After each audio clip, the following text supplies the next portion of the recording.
ਗੁਰਬਾਣੀ ਸ਼ਬਦ ਵਿਚਾਰ। ਅੱਜ ਦੇ ਅੰਮ੍ਰਿਤਮਈ ਬਚਨਾਂ ਦਾ ਪਾਠ ਭਾਈ ਸਾਹਿਬ ਜੀ ਪਾਸੋਂ ਸਰਵਨ ਕੀਤਾ। ਪਵਿੱਤਰ ਬਾਣੀ ਦੀ ਵਿਚਾਰ ਦੇ ਨਾਲ ਸਾਂਝ ਪਾਉਣ ਵਾਸਤੇ ਜੋ ਸਮਾਂ ਪ੍ਰਾਪਤ ਹੋ ਰਿਹਾ ਹੈ, ਮਨ ਬਿਰਤੀਆਂ ਨੂੰ ਇਕਾਗਰ ਕਰਦੇ ਹੋਏ ਨਿਮਾਣੇ ਜੇ ਹੋ ਕੇ ਚਵਰ ਛਤਰ ਤਖਤ ਦੇ ਮਾਲਕ ਧੰਨ ਗੁਰੂ ਗ੍ਰੰਥ ਸਾਹਿਬ ਮਹਾਰਾਜ ਜੀ ਦੇ ਪਾਵਨ ਚਰਨਾਂ ਵਿੱਚ ਜੁੜਨ ਦਾ ਯਤਨ ਕਰੀਏ।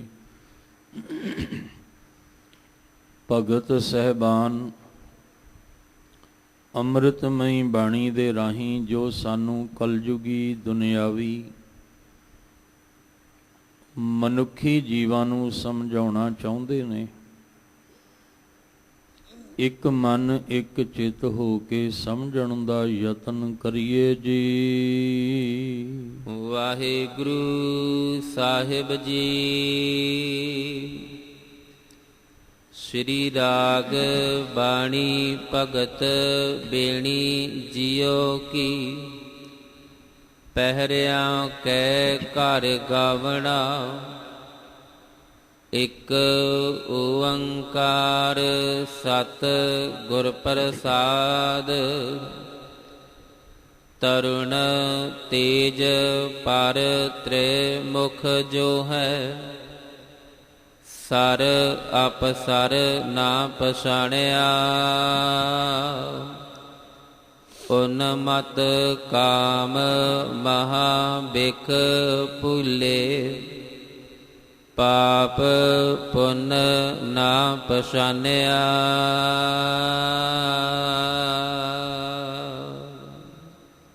ਆਪ ਜੀ ਰੋਜ਼ਾਨਾ ਇਸ ਅਸਥਾਨ ਤੋਂ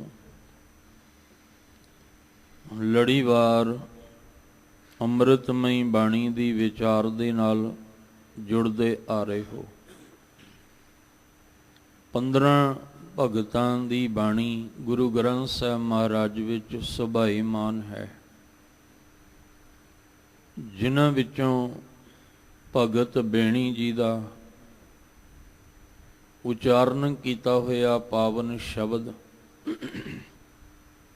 ਸ਼੍ਰੀ ਰਾਗ ਦੇ ਵਿੱਚ ਜੋ ਗੁਰੂ ਗ੍ਰੰਥ ਸਾਹਿਬ ਮਹਾਰਾਜ ਜੀ ਦੀ ਪਵਿੱਤਰ ਬਾਣੀ ਪਾਵਨ ਅੰਗ 93 ਦੇ ਉੱਪਰ ਸੁਭਾਈਮਾਨ ਹੈ। ਇਸ ਪਾਵਨ ਸ਼ਬਦ ਨੂੰ ਪਹਿਰਿਆਂ ਦੇ ਘਰ ਦੇ ਵਿੱਚ ਗਾਉਣਾ ਹੈ। ਭਾਵ ਜੋ ਗੁਰੂ ਨਾਨਕ ਸਾਹਿਬ ਮਹਾਰਾਜ ਜੀ ਨੇ ਪਹਿਰਿਆਂ ਦੇ ਪਾਵਨ ਸ਼ਬਦ ਉਚਾਰੇ ਨੇ, ਇਸ ਸ਼ਬਦ ਨੂੰ ਵੀ ਉਸੇ ਘਰ ਵਿੱਚ ਰੱਖ ਕੇ ਗਾਉਣਾ ਹੈ, ਕਿਉਂਕਿ ਇਸ ਸ਼ਬਦ ਵਿੱਚ ਵੀ ਜੀਵਨ ਦੀ ਅਵਸਥਾ ਦੱਸੀ ਹੈ ਕਿ ਬਚਪਨ ਕੈਸਾ, ਜੋਬਨ ਕੈਸਾ ਔਰ ਬੁਢੇਪੇ ਦਾ ਜੀਵਨ ਕੈਸਾ ਹੈ। ਇਸ ਪਾਵਨ ਸ਼ਬਦ ਦੇ ਜੋ ਪਹਿਲੇ 2 ਪਦੇ ਹਨ, ਉਹਨਾਂ ਦੀ ਵਿਚਾਰ ਆਪ ਜੀ ਨੇ ਕੱਲ ਸਰਵਨ ਕੀਤੀ ਸੀ। ਅਗਲੇ ਪਾਵਨ ਬਚਨਾਂ ਦੀ ਵਿਚਾਰ ਨਾਲ ਜੁੜਨ ਦਾ ਸਮਾਂ ਮਿਲ ਰਿਹਾ ਹੈ।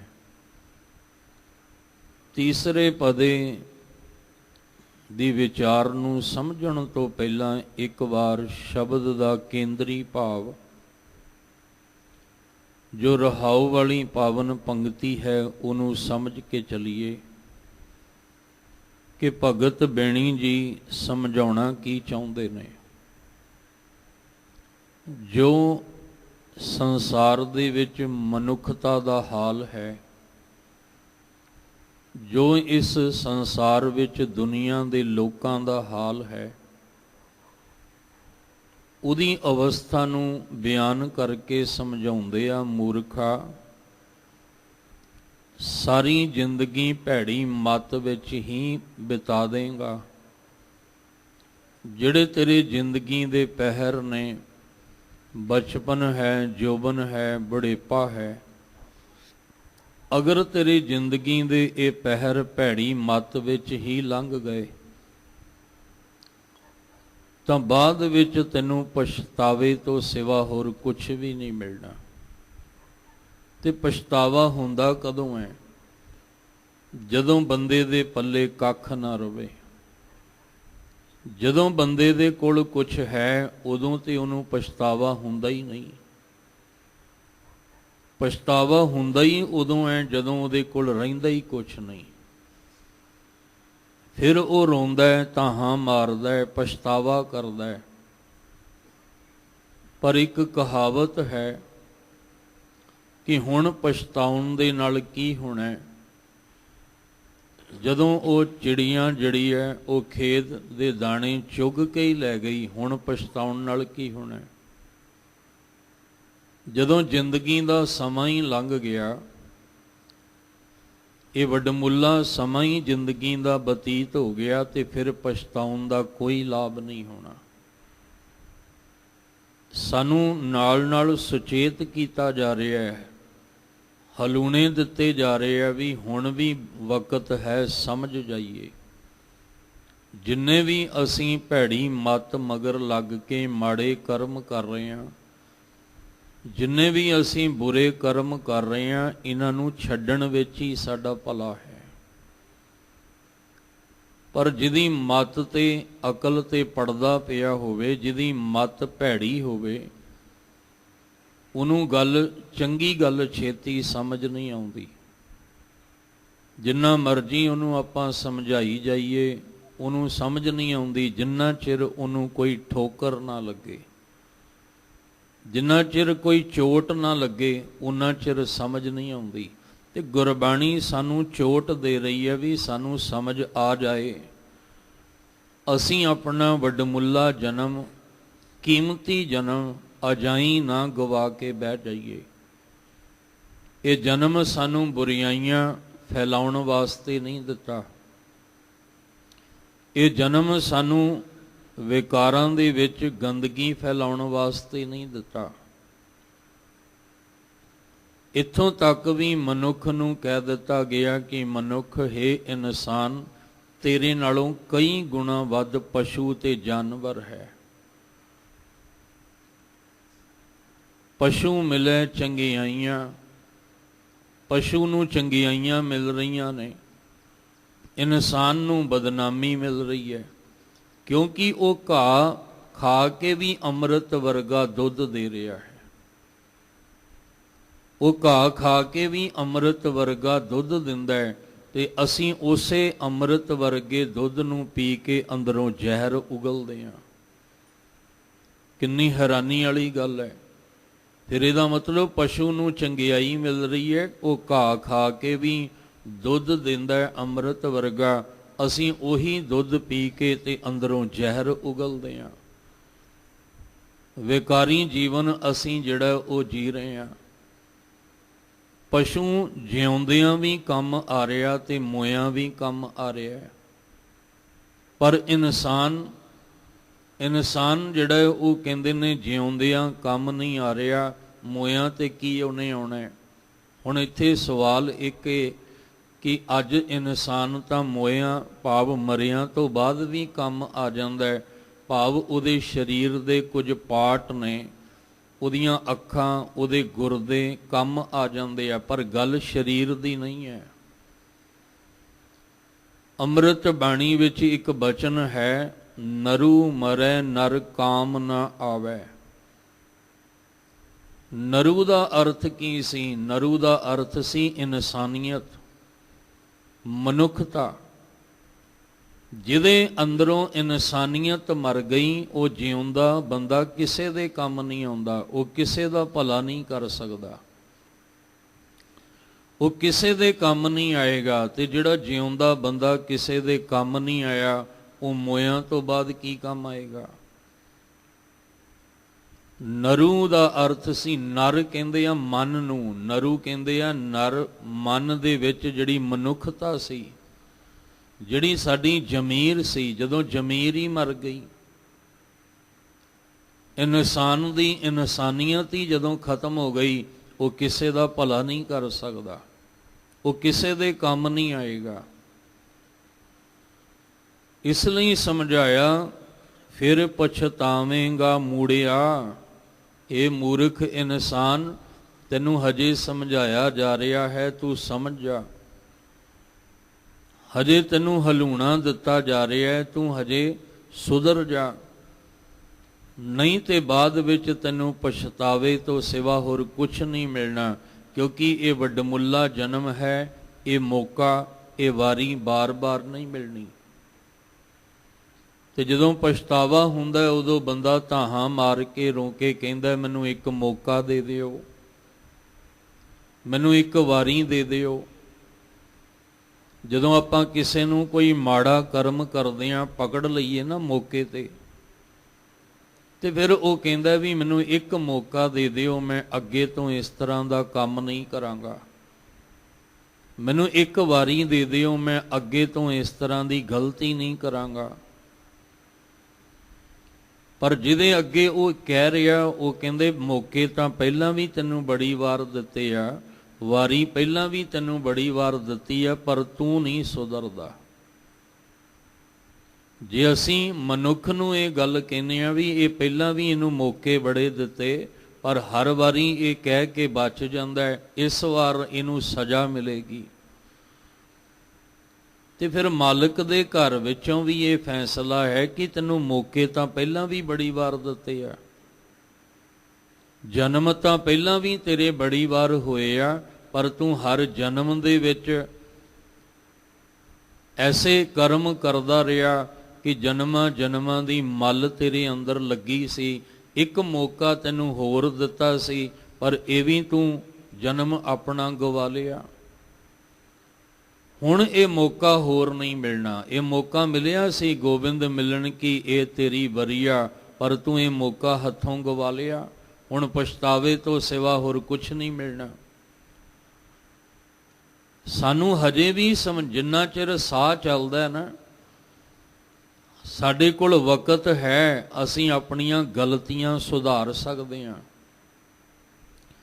ਜਦੋਂ ਤੱਕ ਸਾਡਾ ਸਾਹ ਚੱਲਦਾ ਹੈ, ਆਪਣੀਆਂ ਭੁੱਲਾਂ ਬਖਸ਼ਾ ਸਕਦੇ ਹਾਂ। ਅਸੀਂ ਮਾੜਾ ਰਸਤਾ ਛੱਡ ਕੇ ਚੰਗੇ ਰਾਹ ਪੈ ਸਕਦੇ ਹਾਂ। ਹਜੇ ਕੁਛ ਨਹੀਂ ਵਿਗੜਿਆ। ਜਿਸ ਦਿਨ ਆਖਰੀ ਸਾਹ ਨਿਕਲ ਗਿਆ, ਉਸ ਦਿਨ ਜ਼ਿੰਦਗੀ ਦੀ ਖੇਡ ਵਿਗੜ ਜਾਣੀ ਹੈ। ਉਦੋਂ ਫਿਰ ਸੰਭਲਣ ਦਾ ਮੌਕਾ ਨਹੀਂ ਮਿਲਣਾ, ਉਦੋਂ ਫਿਰ ਸੁਧਾਰਨ ਦਾ ਮੌਕਾ ਨਹੀਂ ਮਿਲਣਾ, ਆਪਣੇ ਆਪ ਨੂੰ ਸੁਧਾਰਨ ਦਾ ਮੌਕਾ ਨਹੀਂ ਮਿਲੇਗਾ। ਹਜੇ ਵਕਤ ਹੈ। ਆਪਣੀਆਂ ਗਲਤੀਆਂ ਮੰਨ ਕੇ ਅਸੀਂ ਬੇਨਤੀਆਂ ਕਰ ਲਈਏ ਕਿ ਮਾਲਕ ਜੀ ਇਸ ਵਾਰ ਬਖਸ਼ ਦਿਓ, ਤਾਂ ਕਿ ਅੱਗੇ ਤੋਂ ਅਸੀਂ ਕੋਈ ਭੁੱਲ ਨਾ ਕਰ ਸਕੀਏ। ਪਰ ਬੰਦਾ ਆਪਣੀ ਗਲਤੀ ਮੰਨਣ ਨੂੰ ਤਿਆਰ ਨਹੀਂ। ਅਸੀਂ ਗੁਰੂ ਸਾਹਿਬ ਦੇ ਦਰ ਤੇ ਆ ਕੇ ਇਹੀ ਤੇ ਜਾਣਨਾ ਸੀ ਕਿ ਸਾਡੇ ਅੰਦਰ ਕੀ ਹੈ ਤੇ ਅਸੀਂ ਬਾਹਰੋਂ ਕੀ ਹਾਂ। ਜੈਸੇ ਅਸੀਂ ਬਾਹਰੋਂ ਹਾਂ ਵੈਸੇ ਅੰਦਰੋਂ ਨਹੀਂ ਹਾਂ, ਤੇ ਜਿੱਦਾਂ ਦੇ ਅਸੀਂ ਅੰਦਰੋਂ ਹਾਂ ਉਹ ਅਸੀਂ ਬਾਹਰੋਂ ਬਣ ਕੇ ਦਿਖਾਣਾ ਨਹੀਂ ਚਾਹੁੰਦੇ। ਤੇ ਜਦੋਂ ਉਸ ਮਾਲਕ ਦੇ ਘਰ ਵਿੱਚ ਨਿਆਂ ਹੋਣਾ ਤੇ ਬਾਹਰੀ ਜੀਵਨ ਵੇਖ ਕੇ ਨਹੀਂ ਹੋਣਾ, ਅੰਦਰ ਦਾ ਜੀਵਨ ਵੇਖ ਕੇ ਹੋਣਾ। ਮਾਲਕ ਦੇ ਘਰ ਦਾ ਫੈਸਲਾ ਸਾਡਾ ਚਿੱਤਰ ਵੇਖ ਕੇ ਨਹੀਂ ਹੋਣਾ, ਚਰਿੱਤਰ ਵੇਖ ਕੇ ਹੋਣਾ। ਉਹ ਬਾਹਰ ਦੀ ਤਸਵੀਰ ਵੇਖ ਕੇ, ਬਾਹਰ ਦਾ ਹੁਲੀਆ ਵੇਖ ਕੇ, ਬਾਹਰ ਦਾ ਰੂਪ ਰੰਗ ਵੇਖ ਕੇ ਮਾਲਕ ਨੇ ਫੈਸਲਾ ਨਹੀਂ ਕਰਨਾ। ਉਹਨੇ ਸਾਡਾ ਫੈਸਲਾ ਸਾਡਾ ਕਰੈਕਟਰ ਵੇਖ ਕੇ ਕਰਨਾ ਹੈ। ਉੱਥੇ ਕੋਈ ਹੇਰ ਫੇਰ ਨਹੀਂ ਹੋਣਾ, ਫਿਰ ਪਛਤਾਵੇ ਤੋਂ ਸਿਵਾ ਕੁਛ ਨਹੀਂ ਹੋਣਾ। ਹਜੇ ਤੇ ਸਮਝਾਇਆ ਜਾ ਰਿਹਾ ਕਿ ਵਕਤ ਹੈ, ਹਜੇ ਕੁਛ ਨਹੀਂ ਵਿਗੜਿਆ। ਆਪਣੀਆਂ ਭੁੱਲਾਂ ਬਖਸ਼ਾ ਕੇ ਅਸੀਂ ਕੁਮੱਤ ਨੂੰ ਛੱਡ ਕੇ ਸੁਮੱਤ ਵਾਲਾ ਜੀਵਨ ਜੀ ਲਈਏ। ਅਰਦਾਸ ਉੱਠ ਕੇ ਨਿਤ ਕਰਿਆ ਕਰੀਏ। ਲਿਖੈ ਕਤੇ ਨਾ ਛੂਟੀਐ, ਖਿਨ ਖਿਨ ਭੂਲਣ ਹਾਰ, ਬਖਸ਼ਣ ਹਾਰ ਬਖਸ਼ ਲੈ ਨਾਨਕ, ਪਾਰ ਉਤਾਰ ਬਖਸ਼ਣ ਹਾਰ ਹੋ ਤੁਸੀਂ। ਬਖਸ਼ ਲਓ ਤੇ ਸਾਨੂੰ ਇਸ ਭਵਜਲ ਚੋਂ ਪਾਰ ਉਤਾਰਨ ਦੀ ਜੁਗਤੀ ਦਿਓ। ਪਰ ਪਹਿਲਾਂ ਭੁੱਲ ਆਪਣੀ ਬਖਸ਼ਾਵਾਂਗੇ ਤਾਂ ਹੀ ਅੱਗੇ ਤੁਰਾਂਗੇ।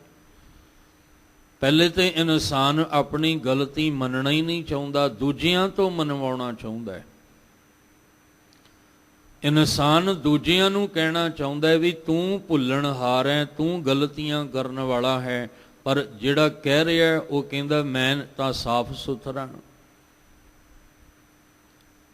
ਇਹ ਉਹ ਦਰ ਹੈ ਜਿੱਥੇ ਅਸੀਂ ਆ ਕੇ ਆਪਣੀਆਂ ਭੁੱਲਾਂ ਨੂੰ ਬਖਸ਼ਾ ਕੇ ਆਪਣਾ ਜੀਵਨ ਲੇਖੇ ਵਿੱਚ ਲਾਉਣਾ ਹੈ। ਅਸੀਂ ਖਤੇ ਬਹੁਤ ਕਮਾਵੰਦੇ, ਅੰਤ ਨ ਪਾਰਾਵਾਰ, ਹਰ ਕਿਰਪਾ ਕਰਕੇ ਬਖਸ਼ ਲਿਓ ਹੋਂ ਪਾਪੀ, ਵੱਡ ਗੁਨਾਹਗਾਰ। ਬਾਹਰੋਂ ਮੈਂ ਬੜਾ ਵੱਡਾ ਸਾਧ ਬਣ ਗਿਆ, ਬਾਹਰੋਂ ਮੈਂ ਬਹੁਤ ਚੰਗਾ ਭਲਾ ਮਾਨਸ ਬਣ ਗਿਆ, ਪਰ ਅੰਦਰ ਅੰਦਰ ਕੀ ਹੈ? ਅੰਦਰ ਮੇਰੇ ਸ਼ੈਤਾਨ ਬੈਠਾ ਹੋਇਆ ਹੈ। ਔਰ ਹੈਰਾਨੀ ਵਾਲੀ ਗੱਲ ਹੈ ਕਿ ਦੁਨੀਆ ਜਿਹੜਾ ਅੰਦਰੋਂ ਸ਼ੈਤਾਨ ਹੈ, ਜਿਹੜਾ ਕਰੈਕਟਰਲੈਸ ਹੈ, ਜਿਹਦਾ ਆਚਰਣ ਅੰਦਰੋਂ ਮੰਦਾ ਹੈ, ਲੋਕ ਬਾਹਰੋਂ ਉਹਨੂੰ ਮਹਾਨ ਕਹੀ ਜਾਂਦੇ ਆ।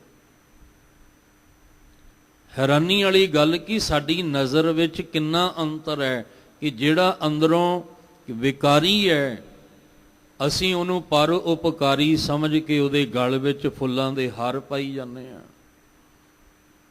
ਜਿਹੜਾ ਅੰਦਰੋਂ ਭ੍ਰਿਸ਼ਟ ਹੋ ਚੁੱਕਾ ਹੈ ਉਹਨੂੰ ਅਸੀਂ ਮਹਾਨ ਕਹਿ ਕੇ ਉਹਨੂੰ ਭਗਵਾਨ ਮੰਨੀ ਬੈਠੇ ਆ। ਅੱਜ ਧਰਮ ਦੀ ਆੜ ਦੇ ਵਿੱਚ ਕਿੰਨਾ ਕੁਛ ਨਹੀਂ ਹੋ ਰਿਹਾ, ਕੀ ਕੁਛ ਨਹੀਂ ਹੋ ਰਿਹਾ ਧਰਮ ਦੀ ਆੜ। ਕਿਉਂਕਿ ਇੱਕ ਸੌਖਾ ਤਰੀਕਾ ਹੈ ਕਿ ਧਰਮ ਦਾ ਪਹਿਰਾਵਾ ਪਹਿਨ ਲਓ, ਧਰਮ ਦੀ ਚਾਦਰ ਔੜ ਲਓ ਤੇ ਫਿਰ ਜੋ ਮਰਜ਼ੀ ਕਰੀ ਜਾਓ, ਕਿਹੜਾ ਕਿਸੇ ਨੇ ਕੁਛ ਕਹਿਣਾ ਹੈ। ਜਿਹੜੇ ਚੋਟੀ ਦੇ ਵਿਕਾਰੀ ਨੇ, ਚੋਟੀ ਦੇ, ਇਸੇ ਲਈ ਜਦੋਂ ਸਰਚ ਕੀਤਾ ਗਿਆ ਕਈ ਐਸੇ ਜਿਨ੍ਹਾਂ ਦੇ ਬਾਹਰੋਂ ਲਿਖਿਆ ਹੋਇਆ ਹੈ ਇਹ ਧਰਮ ਅਸਥਾਨ ਹੈ, ਪਰ ਜਦੋਂ ਉਹਦੇ ਅੰਦਰ ਜਾ ਕੇ ਵੇਖਿਆ ਤੇ ਕਾਮ ਵਾਸ਼ਨਾਵਾਂ ਤੋਂ ਸਿਵਾ ਕੁਛ ਨਹੀਂ ਮਿਲਿਆ। ਇਹ ਹਕੀਕਤ ਹੈ।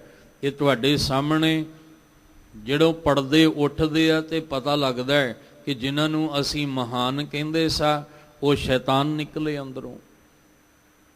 ਜਿਨ੍ਹਾਂ ਨੂੰ ਅਸੀਂ ਭਗਵਾਨ ਦਾ ਵੀ ਦਰਜਾ ਦੇ ਦਿੱਤਾ ਉਹ ਕੀ ਨਿਕਲੇ? ਹੈਵਾਨ ਨਿਕਲੇ ਅੰਦਰੋਂ, ਕਿਉਂਕਿ ਉਹਨਾਂ ਨੇ ਚਾਦਰ ਧਰਮ ਦੀ ਲਈ ਓੜੀ ਹੋਈ ਸੀ, ਪਹਿਰਾਵਾ ਉਹਨਾਂ ਨੇ ਧਰਮ ਦਾ ਪਹਿਨਿਆ ਸੀ, ਪਤਾ ਹੀ ਨਹੀਂ ਲੱਗਾ ਉਹਨਾਂ ਦੇ ਅੰਦਰ ਕੀ ਹੈ।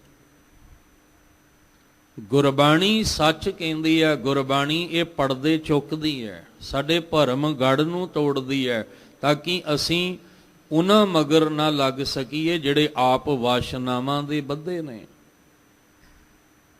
ਅਸੀਂ ਉਹਨਾਂ ਨੂੰ ਭਗਵਾਨ ਮੰਨ ਕੇ ਨਾ ਤੁਰ ਪਈਏ ਜਿਹੜੇ ਅੰਦਰੋਂ ਹੈਵਾਨ ਤੇ ਸ਼ੈਤਾਨ ਬਣ ਕੇ ਬੈਠੇ ਆ। ਇਸ ਲਈ ਸਾਨੂੰ ਭਗਤ ਬੈਣੀ ਜੀ ਨੇ ਬਹੁਤ ਗਹਿਰੀ ਚੋਟ ਦੇ ਕੇ ਸਮਝਾਇਆ ਹੈ। ਕਹਿਣ ਲੱਗੇ ਫਿਰ ਪਛਤਾਵੇਂਗਾ ਮੂੜਿਆ, ਹੇ ਮੂਰਖਾ ਕਿਹਦੇ ਮਗਰ ਲੱਗਾ ਪਿਆ, ਪਛਤਾਵੇ ਤੋਂ ਸਿਵਾ ਕੁਛ ਨਹੀਂ ਮਿਲਣਾ। ਤੈਨੂੰ ਗੁੰਮਰਾਹ ਕੀਤਾ ਜਾ ਰਿਹਾ ਹੈ, ਤੂੰ ਉਸ ਰਾਹ ਤੁਰ ਰਿਹਾ ਜਿਸ ਰਾਹ ਤੁਰਿਆ ਤੈਨੂੰ ਕਦੇ ਕਾਮਯਾਬੀ ਨਹੀਂ ਮਿਲ ਸਕਦੀ, ਤੂੰ ਕਦੇ ਸਫਲ ਨਹੀਂ ਹੋ ਸਕਦਾ। ਇਸ ਲਈ ਹੇ ਮੂਰਖ ਤੂੰ ਪਛਤਾਵੇਂਗਾ, ਤੂੰ ਕਵਨ ਕੋ ਮਤ ਭਰਮ ਲਾਗਾ। ਜੋ ਕੇਂਦਰੀ ਭਾਵ ਕੱਲ ਵੀ ਆਪ ਜੀ ਨੇ ਸਰਵਨ ਕੀਤਾ ਸੀ, ਤੇ ਕੇਂਦਰੀ ਭਾਵ ਨੂੰ ਹੀ ਸਮਝਣਾ ਜ਼ਰੂਰੀ ਹੈ। ਕੋ ਮਤ, ਤੂੰ ਭੈੜੀ ਮਤ ਵਿੱਚ ਕਿਹੜੇ ਭੁਲੇਖੇ ਵਿੱਚ ਤੁਰਿਆ ਫਿਰਦਾ ਹੈ?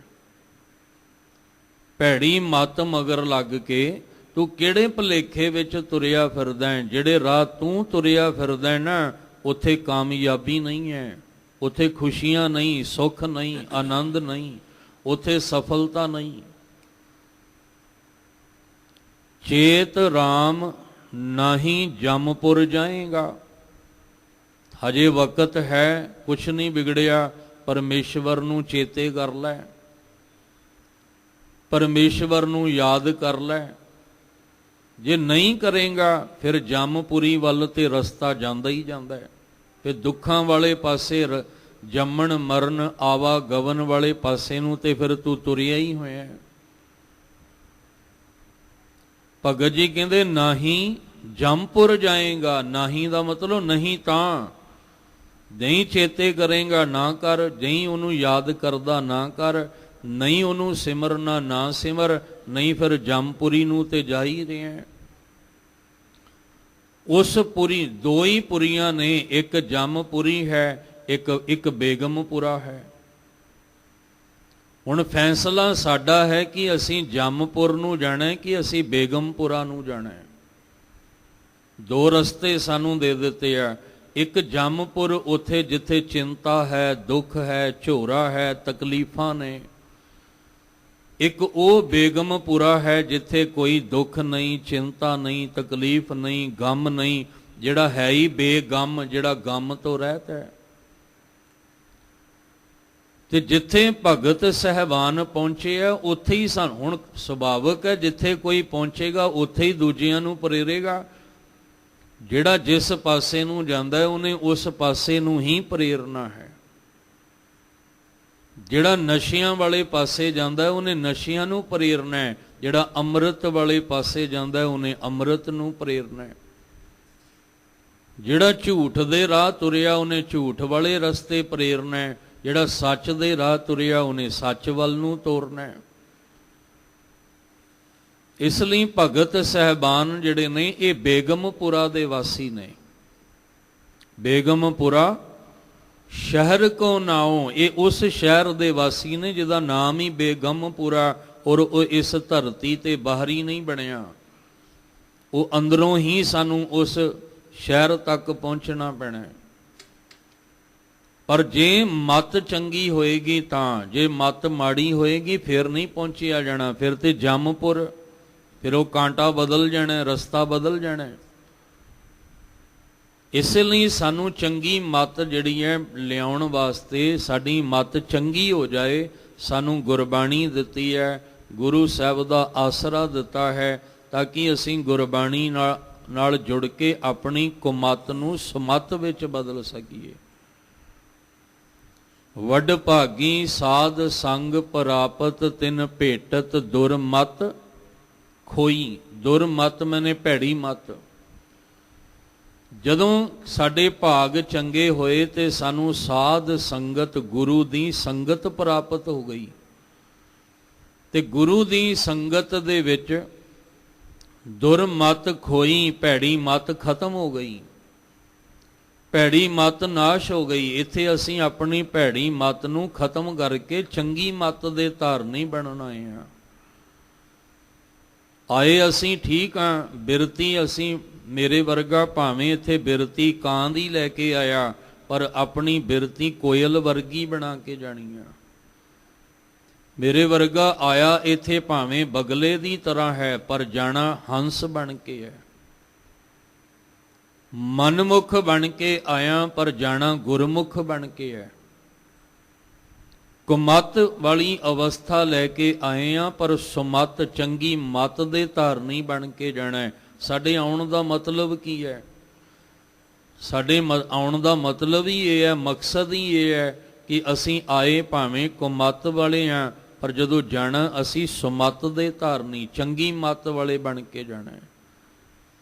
ਗੁਰੂ ਨਾਨਕ ਸਾਹਿਬ ਮਹਾਰਾਜ ਜੀ ਜਿਹਦੇ ਕੋਲ ਗਏ, ਜਾਂ ਜਿਹੜਾ ਗੁਰੂ ਸਾਹਿਬ ਕੋਲ ਆਇਆ, ਤੇ ਜਦੋਂ ਉਹ ਵਾਪਸ ਜਾਂਦਾ ਸੀ ਤੇ ਚੰਗੀ ਮੱਤ ਲੈ ਕੇ ਜਾਂਦਾ ਸੀ। ਇਸ ਲਈ ਵੱਡ ਭਾਗੀ ਸਾਧ ਸੰਗ ਪ੍ਰਾਪਤ ਤਿਨ ਭੇਟਤ ਦੁਰਮਤ ਖੋਈ, ਤਿਨ ਕੀ ਧੂਰ ਨਾਨਕ ਦਾਸ ਵਾਂਛੈ, ਜਿਨ ਹਰ ਨਾਮ ਹਿਰਦੈ ਪਰੋਈ।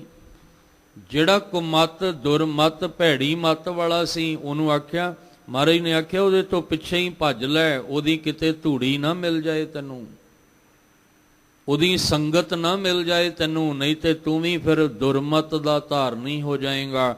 ਹਾਂ, ਜੇ ਕੋਈ ਚੰਗੀ ਮੱਤ ਵਾਲਾ ਮਿਲਦਾ ਉਹਦੀ ਧੂੜੀ ਲੈ, ਉਹਦੀ ਸੰਗਤ ਕਰ, ਤਾਂ ਕਿ ਉਹਦਾ ਅਸਰ ਤੇਰੇ ਤੇ ਵੀ ਹੋ ਸਕੇ। ਇਹ ਤੇ ਸੁਭਾਵਕ, ਜਿੱਦਾਂ ਦੀ ਸੰਗਤ ਕਰਾਂਗੇ ਰੰਗਤ ਉਦਾਂ ਦੀ ਹੀ ਆਉਣੀ ਹੈ। ਤੁਸੀਂ 4 ਦਿਨ ਗੁਰਮੁਖਾਂ ਦੀ ਸੰਗਤ ਵਿੱਚ ਬੈਠ ਕੇ ਅੰਮ੍ਰਿਤ ਦੀ ਗੱਲ ਸੁਣੋ, ਤੁਹਾਡਾ ਮਨ ਆਪਣੇ ਆਪ ਅੰਮ੍ਰਿਤ ਰਸ ਲੈਣ ਨੂੰ ਕਰੇਗਾ। ਤੁਸੀਂ 4 ਦਿਨ ਨਸ਼ੇੜੀਆਂ ਵਿੱਚ ਬੈਠ ਕੇ ਵੇਖੋ, ਤੁਹਾਡਾ ਮਨ ਆਪੇ ਹੀ ਨਸ਼ੇ ਨੂੰ ਵਾਲੇ ਪਾਸੇ ਨੂੰ ਦੌੜੇਗਾ। ਜੈਸੀ ਸੰਗਤ ਕਰਾਂਗੇ ਰੰਗਤ ਵੈਸੀ ਆਉਣੀ ਹੀ ਆਉਣੀ ਹੈ। ਮਨ ਉਤੇ ਪ੍ਰਭਾਵ, ਮਨ ਉਤੇ ਅਸਰ ਉਦਾਂ ਦਾ ਹੋਣਾ ਹੀ ਹੋਣਾ ਹੈ। ਇਸ ਲਈ ਕਹਿ ਰਿਹਾ ਫਿਰ ਪਛਤਾਵੇਂਗਾ ਮੁੜਿਆ, ਤੂੰ ਕਵਨ ਕੁਮਤ ਭਰਮ ਲਾਗਾ, ਚੇਤ ਰਾਮ ਪਰਮੇਸ਼ਵਰ ਦੇ ਨਾਮ ਨੂੰ ਚੇਤੇ ਕਰ ਲੈ। ਨਹੀਂ ਜੰਮਪੁਰ ਜਾਹੇਗਾ, ਨਹੀਂ ਤਾਂ ਫਿਰ ਜੰਮ ਦੀ ਪੁਰੀ, ਜਿੱਥੇ ਜੰਮਣ ਮਰਨ ਆਵਾ ਗਵਨ ਬਣਿਆ ਹੈ ਉਹ ਸਦਾ ਲਈ ਤੇਰੇ ਜੀਵਨ ਦੇ ਵਿੱਚ ਬਣਿਆ ਰਹੇਗਾ। ਪਰਮੇਸ਼ਵਰ ਦੇ ਨਾਮ ਦੇ ਰੰਗ ਦੇ ਵਿੱਚ ਰੰਗ ਜਾ, ਤੇਰੀ ਜ਼ਿੰਦਗੀ ਦਾ ਸਮਾਂ ਜਿਹੜਾ ਉਹ ਲੰਘਦਾ ਜਾ ਰਿਹਾ ਹੈ। ਬਚਪਨ ਲੰਘ ਗਿਆ, ਹੁਣ ਅਗਲਾ ਤੀਸਰਾ ਪਦਾ, ਕਿਉਂਕਿ 2 ਪਦਿਆਂ ਦੀ ਵਿਚਾਰ ਆਪ ਜੀ ਨੇ ਸਰਵਨ ਕੀਤੀ ਕੱਲ। ਅੱਜ ਭਗਤ ਬੇਣੀ ਜੀ ਜਿਹੜੇ ਆ ਉਹ ਤਰਨ ਦੀ ਗੱਲ ਕਰਦੇ ਆ। ਤਰਨ ਦਾ ਅਰਥ ਹੁੰਦਾ ਜੋਬਨ, ਜਿਹੜਾ ਜੋਬਨ ਸਿਖਰਾਂ ਤੇ ਹੈ। ਤੇਜ, ਇਸ ਜੋਬਨ ਦਾ ਤੇਜ ਬਹੁਤ ਹੈ, ਪ੍ਰਤਾਪ ਬਹੁਤ ਹੈ, ਇਹਦਾ ਜ਼ੋਰ ਬਹੁਤ ਹੈ। ਹੁਣ ਇਸ ਤਰਨ ਵਿੱਚ ਕੀ ਹੋਇਆ? ਤਰਨ ਤੇਜ ਪਰ ਤ੍ਰਿਐ ਮੁਖ ਜੋ ਹੈ। ਹੁਣ ਜਦੋਂ ਇਸ ਜੋਬਨ ਨੇ ਆਪਣਾ ਅਸਰ ਜਿਹੜਾ ਸੀ ਉਹ ਦਿਖਾਉਣਾ ਸ਼ੁਰੂ ਕੀਤਾ, ਜਿਵੇਂ ਜਿਵੇਂ ਇਹ ਜੋਬਨ ਦੇ ਵੱਲ ਕਹਿੰਦੇ ਨੇ ਆਇਆ, ਤੇ ਹੁਣ ਕੀ ਹੋਇਆ? ਪਰ ਤ੍ਰਿਐ, ਪਰਾਈ ਇਸਤਰੀ, ਪਰਾਈ ਇਸਤਰੀ ਮੁਖ ਜੋ ਹੈ, ਪਰਾਈ ਇਸਤਰੀ ਦਾ ਮੁਖ ਤੱਕਦਾ ਹੈ। ਵਾਸ਼ਨਾਵਾਂ ਅੰਦਰ ਆ ਗਈਆਂ, ਹੁਣ ਇਹ ਵਾਸ਼ਨਾਵਾਂ ਵਿੱਚ ਬੱਧਿਆ ਗਿਆ। ਅੱਜ ਜੋ ਹਾਲਾਤ ਨੇ ਸਾਡੇ, ਜੋਬਨ ਕਿਉਂ ਲੜਖੜਾਉਂਦਾ ਨਜ਼ਰ ਆ ਰਿਹਾ? ਜੋਬਨ ਦੇ ਵਿੱਚ ਵਾਸ਼ਨਾਵਾਂ ਕਿਉਂ ਜਿਹੜੀਆਂ ਨੇ ਇਹ ਪ੍ਰਬਲ ਨੇ, ਤੇਜ ਨੇ? ਅੱਜ ਸਾਡਾ ਜੋਬਨ ਭਾਵੇਂ ਉਹ ਧੀਆਂ ਦੇ ਰੂਪ ਵਿੱਚ ਹੈ, ਭਾਵੇਂ ਪੁੱਤਰਾਂ ਦੇ ਰੂਪ ਵਿੱਚ ਹੈ, ਅੱਜ ਜੋ ਆਪਾਂ ਸਮਾਜ ਵਿੱਚ ਵੇਖ ਰਹੇ ਹਾਂ, ਕੋਈ ਸ਼ਰਮ ਕੋਈ ਹਿਆ ਰਹੀ ਨਹੀਂ।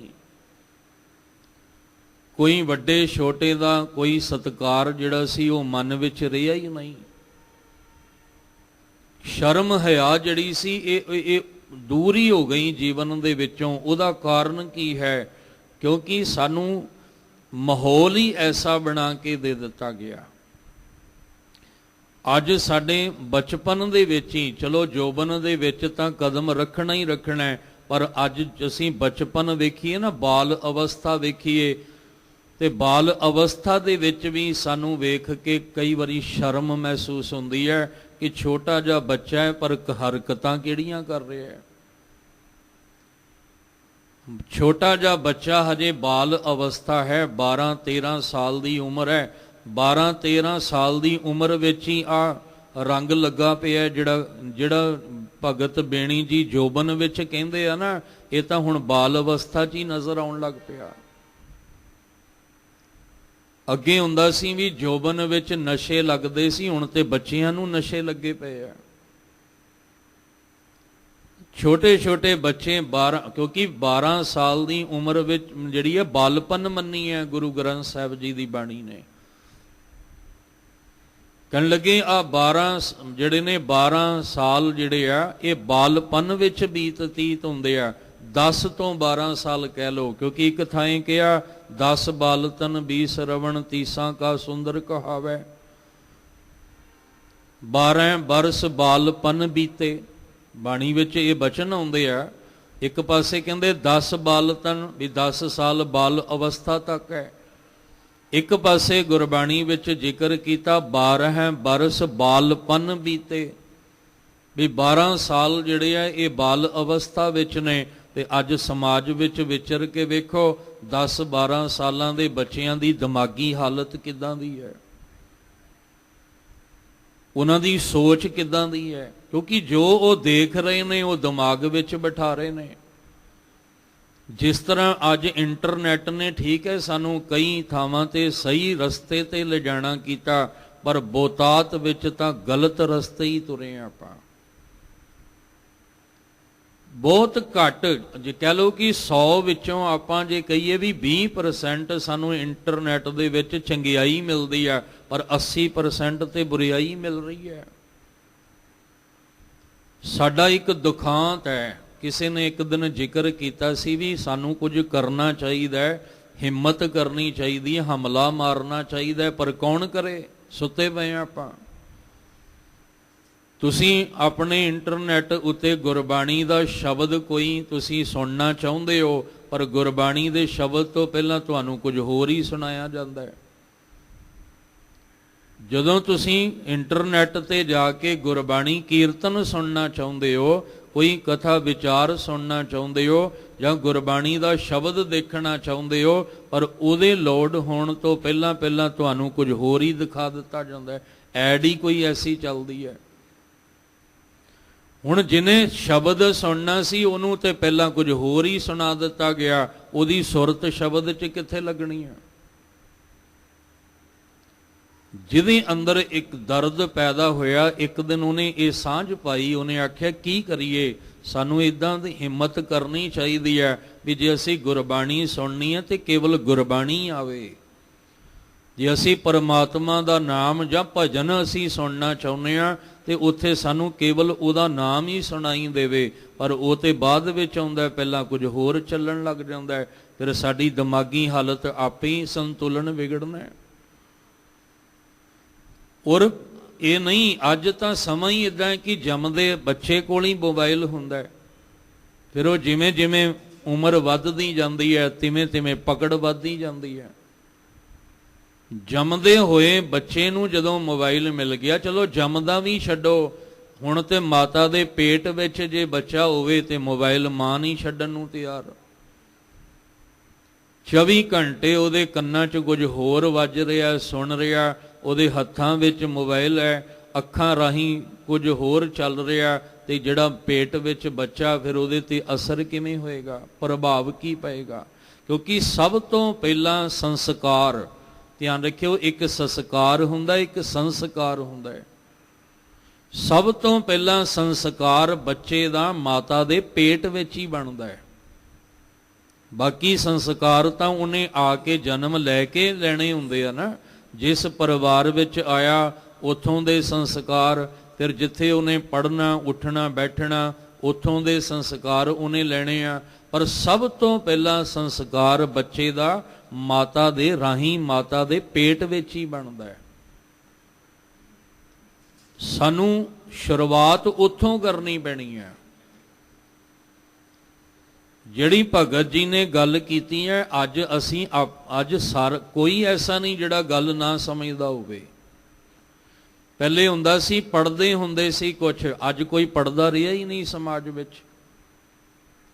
ਕਿਸੇ ਪ੍ਰਕਾਰ ਦਾ ਵੀ ਪੜ੍ਹਦਾ ਨਹੀਂ ਅੱਜ ਸਮਾਜ ਵਿੱਚ ਰਿਹਾ, ਕਿਉਂਕਿ ਸ਼ਰਮ ਹਿਆਈ ਨਹੀਂ ਰਹੀ। ਅੱਜ ਨੌਜਵਾਨ ਧੀਆਂ ਪੁੱਤਰ ਦੇ ਅੱਗੇ ਬਜ਼ੁਰਗ ਨੱਚਦੇ ਪਏ ਆ, ਤੇ ਬਜ਼ੁਰਗਾਂ ਦੇ ਅੱਗੇ ਧੀਆਂ ਨੱਚਦੀਆਂ ਪਈਆਂ। ਮਾਹੌਲ ਠੀਕ ਹੈ, ਅਸੀਂ ਪੜ੍ਹੇ ਲਿਖੇ ਹਾਂ, ਤਰੱਕੀਆਂ ਕਰ ਲਈਆਂ ਨੇ, ਅਸੀਂ ਬੁਲੰਦੀਆਂ ਨੂੰ ਛੂਹ ਲਿਆ ਹੈ, ਪਰ ਇੰਨਾ ਵੀ ਨਾ ਹੋਵੇ ਕਿ ਧੀਆਂ ਪੁੱਤਰਾਂ ਅੱਗੇ ਬਜ਼ੁਰਗ ਸ਼ਰਮ ਲਾ ਦੇਣ ਤੇ ਬਜ਼ੁਰਗਾਂ ਅੱਗੇ ਧੀਆਂ ਪੁੱਤਰ ਸ਼ਰਮ ਲਾ ਦੇਣ, ਫਿਰ ਰਹਿ ਕੀ ਗਿਆ? ਭਗਤ ਜੀ ਕੀ ਸਮਝਾਉਂਦੇ ਆ? ਕਹਿਣ ਲੱਗੇ, ਤਰਨ ਤੇਜ, ਜਦੋਂ ਜੋਬਨ ਦਾ ਹੁਲਾਰਾ ਆਇਆ, ਜਦੋਂ ਇਸ ਜੋਬਨ ਨੇ ਜ਼ੋਰ ਜਿਹੜਾ ਸੀ ਉਹ ਆਪਣਾ ਪਾ ਦਿੱਤਾ, ਐਸਾ ਜੋਬਨ ਦਾ ਤੇਜ ਆਇਆ, ਜੋਬਨ ਦਾ ਐਸਾ ਹੁਲਾਰਾ ਆਇਆ, ਕਹਿੰਦੇ ਨੇ ਜਿਹੜਾ ਅੰਦਰ ਭਰਿਆ ਸੀ ਨਾ ਬਚਪਨ ਤੋਂ ਹੀ, ਜੋ ਦੇਖਦਾ ਰਿਹਾ ਉਹ ਦਿਮਾਗ ਵਿੱਚ ਭਰਦਾ ਰਿਹਾ, ਤੇ ਜਦੋਂ ਜੋਬਨ ਦੇ ਹੁਲਾਰਾ ਮਾਰਿਆ, ਫਿਰ ਪਰ ਤਰੀਆ ਮੁਖ ਜੋ ਹੈ, ਪਰ ਤਰੀਆ ਇਸਤਰੀ, ਤੇ ਸਾਨੂੰ ਆਖਿਆ ਸੀ ਪਰ ਤਰੀਆ ਰੂਪ ਨਾ ਪੇਖੈ ਨੇਤਰ। ਤੁਸੀਂ ਆਪਣੇ ਨੇਤਰਾਂ ਵਿੱਚ ਗੰਦਗੀ, ਮਲੀਨਤਾ ਨਹੀਂ ਲੈ ਕੇ ਆਉਣੀ। ਅੱਜ ਵਾਸ਼ਨਾਵਾਂ ਦੇ ਇੰਨੇ ਬੱਧੇ ਆ ਅਸੀਂ ਕਿ ਅੱਜ ਸਾਰੇ ਰਿਸ਼ਤੇ ਤਾਰ-ਤਾਰ ਹੋਏ ਪਏ ਆ। ਜਿੰਨੇ ਰਿਸ਼ਤੇ ਪਾਕ ਪਵਿੱਤਰ ਸਨ, ਜਦੋਂ ਸਮਾਜ ਵਿੱਚ ਮਨੁੱਖਤਾ ਦੀ ਹਾਲਤ ਵੇਖਦੇ ਆ ਤੇ ਸਾਰੇ ਰਿਸ਼ਤੇ ਤਾਰ-ਤਾਰ ਹੋਏ ਪਏ ਆ। ਕੋਈ ਕਿਸੇ ਪ੍ਰਕਾਰ ਦੀ ਸ਼ਰਮ ਹਿਆ ਹੈ ਹੀ ਨਹੀਂ ਹੈ। ਅੱਜ ਸਾਡੇ ਧੀਆਂ ਪੁੱਤਰ ਆਪਣੇ ਮਨ ਮਰਜ਼ੀ ਦੇ ਨਾਲ ਹੀ ਹੁਣ ਘਰ ਵਿੱਚ ਮਾਂ-ਬਾਪ ਬੈਠੇ ਆ, ਦੁਖੀ ਨੇ, ਰੋ ਰਹੇ ਨੇ, ਕੁਰਲਾ ਰਹੇ ਨੇ, ਪਰ ਧੀ ਆਪਣੀ ਮਰਜ਼ੀ ਕਰ ਰਹੀ ਹੈ, ਪੁੱਤਰ ਆਪਣੀ ਮਰਜ਼ੀ ਕਰ ਰਿਹਾ। ਹੁਣ ਘਰ ਵਿੱਚ ਬਜ਼ੁਰਗ ਬੈਠਾ ਕਮਜ਼ੋਰ ਦੇਖ ਰਿਹਾ, ਕੁਝ ਕਹਿ ਨਹੀਂ ਸਕਦਾ, ਕੁਝ ਬੋਲ ਨਹੀਂ ਸਕਦਾ, ਕਿਉਂਕਿ ਹਾਲਤ ਉਹਦੀ ਇਦਾਂ ਦੀ ਹੋ ਚੁੱਕੀ ਹੈ। ਬਸ ਸਿਰਫ ਬੈਠ ਕੇ ਦੇਖ ਕੇ ਰੋ ਹੀ ਸਕਦਾ ਹੈ। ਉਹਦੇ ਧੀਆਂ ਪੁੱਤਰ ਆ ਰਹੇ ਨੇ, ਜਾ ਰਹੇ ਨੇ, ਜਿਸ ਹਾਲਤ ਵਿੱਚ ਆ ਜਾ ਰਹੇ ਨੇ ਸਿਰਫ ਦੇਖ ਕੇ ਰੋ ਹੀ ਸਕਦਾ ਹੈ, ਹੋਰ ਕੁਛ ਨਹੀਂ। ਇਹ ਦੁਖਾਂਤ ਹੈ ਸਾਡਾ। ਸਾਨੂੰ ਗੁਰੂ ਨਾਨਕ ਸਾਹਿਬ ਤੋਂ ਗੁਰੂ ਗੋਬਿੰਦ ਸਿੰਘ ਜੀ ਤੱਕ ਸਾਡੇ ਚਿੱਤਰ ਨੂੰ ਨਹੀਂ, ਚਰਿੱਤਰ ਨੂੰ ਹੀ ਸਵਾਰਿਆ ਗਿਆ ਹੈ। ਸਾਡੇ ਕਰੈਕਟਰ ਨੂੰ ਹੀ ਜਿਹੜਾ ਉਹ ਸਾਫ਼ ਸੁਥਰਾ ਕੀਤਾ ਗਿਆ, ਸਾਡੀ ਮਤ ਨੂੰ ਹੀ ਧੋਣ ਦਾ ਯਤਨ ਕੀਤਾ ਗਿਆ। ਪਹਿਲੀ ਬਾਣੀ ਵਿੱਚ ਕੀ ਕੀਤਾ? ਮਤ ਨੂੰ ਧੋਣ ਦੀ ਕੋਸ਼ਿਸ਼ ਕੀਤੀ ਹੈ। ਭਰੀਏ ਮਤ ਪਾਪਾਂ ਗੈ ਸੰਗ ਉਹ ਧੋਪੈ ਨਾਵੇਂ ਕੈ ਰੰਗ। ਸਾਨੂੰ ਪਹਿਲੀ ਜਪ ਦੀ ਬਾਣੀ ਵਿੱਚ ਮਤ ਨੂੰ ਧੋਣ ਵਾਸਤੇ ਹੀ ਕਿਹਾ ਗਿਆ ਕਿ ਤੂੰ ਆਪਣੀ ਮਤ ਨੂੰ ਧੋ। ਤੇਰੀ ਮਤ ਜੇ ਚੰਗੀ ਹੋਏਗੀ, ਤੇਰਾ ਕਰੈਕਟਰ ਚੰਗਾ ਹੋਏਗਾ, ਤੂੰ ਉੱਚੇ ਆਚਰਣ ਵਾਲਾ ਹੋਏਗਾ। ਪਰ ਜਿਹੜੇ ਅੱਜ ਧਰਮ ਦੇ ਅਸਥਾਨ ਜਿਹੜੇ ਨੇ ਉਹ ਬਣ ਚੁੱਕੇ ਨੇ, ਕਾਮ ਅਸਥਾਨ ਬਣ ਚੁੱਕੇ ਨੇ, ਉਹਦਾ ਕਾਰਨ ਕੀ ਹੈ? ਅਸੀਂ ਆਪਣੀ ਮਤ ਨਹੀਂ ਧੋ ਸਕੇ, ਅਸੀਂ ਦੂਜਿਆਂ ਦੀ ਮਤ ਕਿਵੇਂ ਧੋਣੀ ਸੀ? ਨਨਕਾਣਾ ਸਾਹਿਬ ਦਾ ਸਾਕਾ ਆਪ ਜੀ ਨੂੰ ਚੇਤੇ ਹੈ ਨਾ, ਉੱਥੇ ਮਹੰਤ ਨਾਰਾਇਣ ਦਾਸ ਕੀ ਨਹੀਂ ਕਰਦਾ, ਕੀ ਨਹੀਂ ਕੀਤਾ ਉਹਨੇ? ਕਿਉਂਕਿ ਉਹਨਾਂ ਕੋਲ ਨਿਤਨੇਮ ਨਹੀਂ ਸੀ। ਅਸਥਾਨ ਤੇ ਸੀ, ਪਾਕ ਪਵਿੱਤਰ ਅਸਥਾਨ, ਪਰ ਉਹਨਾਂ ਕੋਲ ਨਿਤਨੇਮ ਨਹੀਂ ਸੀ, ਉਹਨਾਂ ਕੋਲ ਬੰਦਗੀ ਨਹੀਂ ਸੀ, ਉਹਨਾਂ ਕੋਲ ਨਾਮ ਸਿਮਰਨ ਨਹੀਂ ਸੀ। ਅੱਜ ਅਸੀਂ ਨਿਤਨੇਮ ਤੋਂ, ਨਾਮ ਸਿਮਰਨ ਤੋਂ, ਬੰਦਗੀ ਤੋਂ ਜਿਹੜੇ ਕਮਜ਼ੋਰ ਹੋ ਚੁੱਕੇ ਆ, ਤਾਂ ਹੀ ਤੇ ਬੁਰਾਈਆਂ ਜ਼ੋਰ ਪਾਉਂਦੀਆਂ ਨੇ। ਜਿੰਨਾ ਤੁਸੀਂ ਆਪਣਾ ਨਾਮ ਸਿਮਰਨ, ਭਾਵੇਂ ਘਰ ਹੈ ਤੇ ਭਾਵੇਂ ਆ ਸਰੀਰ ਰੂਪੀ ਘਰ ਹੈ, ਜਿੰਨਾ ਇਹਦੇ ਵਿੱਚ ਨਿਤਨੇਮ ਨਾਮ ਸਿਮਰਨ ਤੇਜ਼ ਰੱਖੋਗੇ, ਉਨੀਆਂ ਬੁਰਾਈਆਂ ਤੁਹਾਡੇ ਘਰ ਤੋਂ ਦੂਰ ਰਹਿਣਗੀਆਂ। ਉਨੀਆਂ ਬੁਰਾਈਆਂ ਦਾ ਜ਼ੋਰ ਪਏਗਾ ਹੀ ਨਹੀਂ। ਆਪਾਂ ਨੂੰ ਕੋਈ ਬਿਮਾਰੀ ਲੱਗ ਜਾਏ, ਕੋਈ ਮਾੜੇ ਕੀਟਾਣੂ ਸਾਡੇ ਸਰੀਰ ਵਿੱਚ ਆ ਜਾਣ, ਅਸੀਂ ਦਵਾਈ ਮੈਡੀਸਨ ਕਾਹਦੇ ਲਈ ਲੈਂਦੇ ਹਾਂ? ਦਵਾਈ ਉਹ ਤਾਂ ਕਿ ਉਹ ਕੀਟਾਣੂ ਖਤਮ ਹੋ ਜਾਣ ਸਾਡੇ ਸਰੀਰ ਵਿੱਚੋਂ। ਤੇ ਜੇ ਦਵਾਈ ਦਾ ਅਸਰ ਤੇਜ਼ ਹੋਏਗਾ, ਬਿਮਾਰੀ ਖਤਮ ਹੋ ਜਾਏਗੀ। ਤੇ ਜੇ ਉਹਦਾ ਅਸਰ ਨਹੀਂ ਤੇਜ਼ ਹੋਏਗਾ, ਫਿਰ ਬਿਮਾਰੀ ਤੇ ਜਿਹੜੀ ਆ ਉਹ ਆਪਣਾ ਜ਼ੋਰ ਪਕੜ ਲਏਗੀ। ਹੁਣ ਸਾਡਾ ਨਿਤਨੇਮ ਘਟ ਗਿਆ, ਸਾਡੇ ਕੋਲ ਤਰਕ ਰਹਿ ਗਿਆ, ਬਸ ਤੂੰ ਮੈਂ ਕਰਨ ਵਾਸਤੇ। ਸਾਡਾ ਨਾਮ ਸਿਮਰਨ ਘਟ ਗਿਆ, ਸਾਡੇ ਕੋਲ ਸਿਰਫ ਝਗੜੇ ਹੀ ਰਹਿ ਗਏ, ਇੱਕ ਦੂਜੇ ਉੱਤੇ ਅਸੀਂ ਤਾਨੇ ਮਿਹਣੇ ਮਾਰਨ ਵਾਸਤੇ ਹੀ ਰਹਿ ਗਏ। ਬੰਦਗੀ ਨਹੀਂ, ਨਾਮ ਸਿਮਰਨ ਨਹੀਂ, ਅੰਦਰ ਭਾਂਡਾ ਭਰਦਾ ਨਹੀਂ, ਬਸ ਇੱਕ ਦੂਜੇ ਨਾਲ ਟਕਰਾਈ ਜਾਂਦੇ ਆ। ਉਹਦਾ ਨੁਕਸਾਨ ਕੀ ਹੈ? ਬੁਰਾਈਆਂ ਜ਼ੋਰ ਪਾ ਰਹੀਆਂ ਨੇ। ਜਿੰਨਾ ਸਾਡੇ ਘਰ ਵਿੱਚ ਨਿਤਨੇਮ ਜ਼ਿਆਦਾ ਹੋਏਗਾ, ਉਨੀਆਂ ਬੁਰਾਈਆਂ ਘੱਟ ਹੋਣਗੀਆਂ। ਜਿੰਨਾ ਨਿਤਨੇਮ ਘੱਟ ਹੋਏਗਾ, ਉਨੀਆਂ ਬੁਰਾਈਆਂ ਜ਼ਿਆਦਾ ਹੋਣਗੀਆਂ। ਬਸ ਸੌਖਾ ਤਰੀਕਾ ਹੈ। ਸਾਡੀ ਹਾਲਤ ਦਿਮਾਗੀ ਇਹ ਹੋ ਚੁੱਕੀ ਹੈ।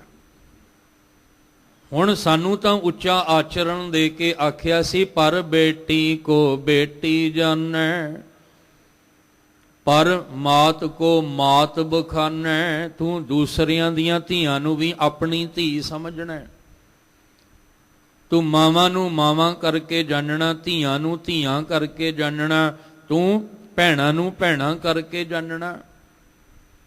ਹੁਣ ਸਾਡੀ ਹਾਲਤ ਇਹ ਹੈ ਵੀ ਸਾਡੀ ਕੋਈ ਮਾਂ ਭੈਣ ਧੀ ਵੱਲ ਕੋਈ ਮਾੜੀ ਨਜ਼ਰ ਨਾ ਕਰੇ, ਅਸੀਂ ਭਾਵੇਂ ਦੂਜਿਆਂ ਵੱਲ ਕਰੀ ਜਾਈਏ।